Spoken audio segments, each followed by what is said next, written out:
வணக்கம். சற்று முன் கிடைக்கப்பெற்ற மிக முக்கியமான செய்தி ஒன்று வெளியாகியுள்ளது. எடப்பாடி பழனிசாமி தலையில் விழுந்த மிகப்பெரிய ஒரு இடி. உடனடியாக அதிமுகவின் செயற்குழு பொதுக்குழுவை கூட்ட வேண்டும். அதிமுகவின் விதிப்படி 1/5 ஆதரவுகளை தெரிவிக்கும் பட்சத்தில் அதிமுகவின் செயற்குழு பொதுக்குழுவை கூட்ட வேண்டும். ஆனால் எஸ்பி வேலுமணி, சி.வி. சண்முகம் தரப்பினர்களுக்கு 2/5 ஆதரவுகள், சுமார் 1800 நிர்வாகிகள் தற்பொழுது ஆதரவுகளை தெரிவித்துள்ளனர். 5000 நிர்வாகிகளை கொண்ட அதிமுக தற்பொழுது 1800 நிர்வாகிகள் வரை சி.வி. சண்முகத்திற்கும் எஸ்பி வேலுமணி அவர்களுக்கும் ஆதரவுகளை தெரிவித்திருப்பதால் நிச்சயம் உடனடியாக அதிமுகவின் செயற்குழு பொதுக்குழுவை கூட்ட வேண்டும் என்று தற்பொழுது நீதிமன்றமே உத்தரவுகளை பிறப்பிக்க உள்ளதாக வழக்கறிஞர் ராம்குமார் அவர்கள் தெரியப்படுத்தியுள்ளார். கிட்டத்தட்ட அதிமுகவின் நிலைமை தலைகீழாக மாறிவிட்டது. ஆளும் கட்சியாக இல்லாமலும் எதிர்க்கட்சியாக இல்லாமலும் 3வது இடத்திற்கு முதல் முறையாக எம்ஜிஆர் அவர்கள் உருவாக்கிய அதிமுக இப்பொழுது தள்ளப்பட்டுள்ளது. இதற்கு முழுவதும் எடப்பாடி பழனிசாமி அவர்கள் மட்டும்தான் காரணம். அதிமுகவின் இந்த நிலைமைக்கு எடப்பாடி பழனிசாமியே முழுமையான பொறுப்பேற்க வேண்டும். அதிமுகவின் பொதுச்செயலாளர் பதவியிலிருந்து தானாக முன்வந்து எடப்பாடி பழனிசாமி அவர்கள் ராஜினாமா செய்ய வேண்டும் என்ற குற்றச்சாட்டுகளும் முன்வைக்கப்பட்டு வருகிறது. ஏனென்றால் 2026 சட்டசபை தேர்தலில் பல கோரிக்கைகளை நாங்கள் முன்வைத்தோம். எடப்பாடி அதை கேட்கவில்லை. மக்கள் மனதில் எடப்பாடி பழனிசாமி அவர்கள் அதிமுகவின் கொள்கைகளை கொண்டு சேர்க்கவில்லை.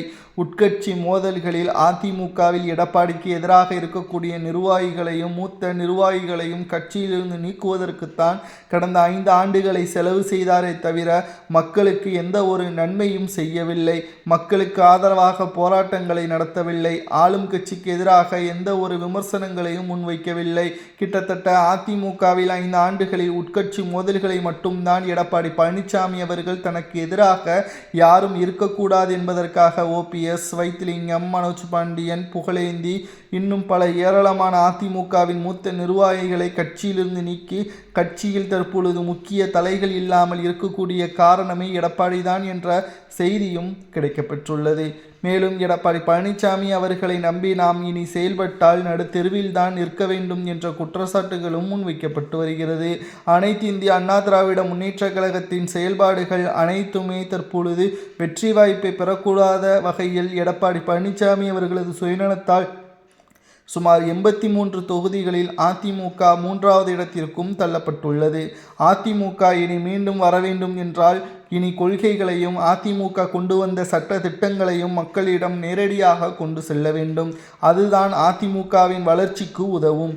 தற்பொழுது திமுக vs தாவேகா என்று போட்டி களம் மாறிவிட்டது. அதிமுக 3வது கட்சிக்கு தள்ளப்பட்டுள்ளதால் இனி எதிர்காலத்தில் அதிமுக தனித்து போட்டியிடுமா என்ற ஒரு சூழலை மக்கள் கேள்விகளால் கேட்கக்கூடிய வகையில் அமைத்துவிட்டது.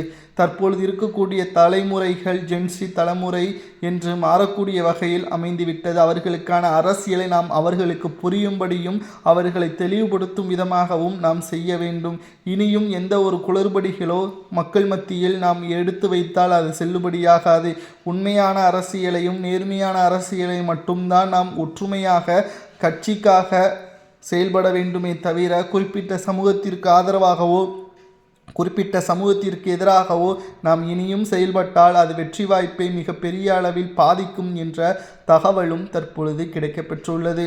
மேலும் எடப்பாடி பழனிசாமி அவர்களுக்கு எதிராக அதிமுகவின் செயற்குழு பொதுக்குழு அறிவிக்கப்பட்டால் அது நிச்சயம் எடப்பாடி பழனிசாமியின் தலையில் விழக்கூடிய இடியாக அமையும் என்ற தகவலும் கிடைக்கப்பெற்றுள்ளது. மேலும் 2026 சட்டசபை தேர்தலில் அதிமுக தோல்வியடைந்ததற்கு எடப்பாடி பழனிசாமி அவர்களை பொறுப்பேற்று அவர் முழுவதுமாக அதிமுகவில் தற்பொழுது இருக்கக்கூடிய பதவிகள் அனைத்தையும் ராஜினாமா செய்வதோடு கட்சியில் இருந்த நீக்கிய நிர்வாகிகளை மீண்டும் அவர்கள் முன்வந்தால் அதிமுகவில் இணைக்க வேண்டும். அதுதான் சரி, அதுதான் நீதி. எம்ஜிஆர் அவர்கள் யாரையும் பகைத்து கொள்ளவில்லை.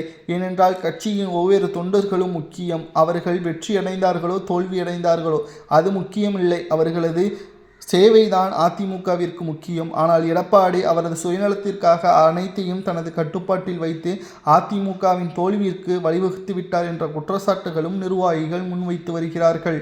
அடுத்த செய்தி, சசிகலா அவர்கள் அதிமுகவிற்கு தலைமையேற்க வேண்டும். அதிமுகவின் நிர்வாகிகளது கோரிக்கையும் அதுதான். இனியும் எடப்பாடி பழனிசாமி அவர்களை நம்ப வேண்டாம் என்ற முடிவிற்கு நாங்கள் வந்துவிட்டோம். சசிகலா அவர்கள் தான் ஜெயலலிதா அவர்களது வழியில் சிறப்பாக நடத்தக்கூடியவர். அன்று நாங்கள் கூவத்தூரில் எடப்பாடி பழனிசாமியை சசிகலா அவர்கள் முதல்வராக பொறுப்பேற்க வைக்கும் பொழுது நாங்கள் அவருக்கு உறுதுணையாக இருந்தோம்.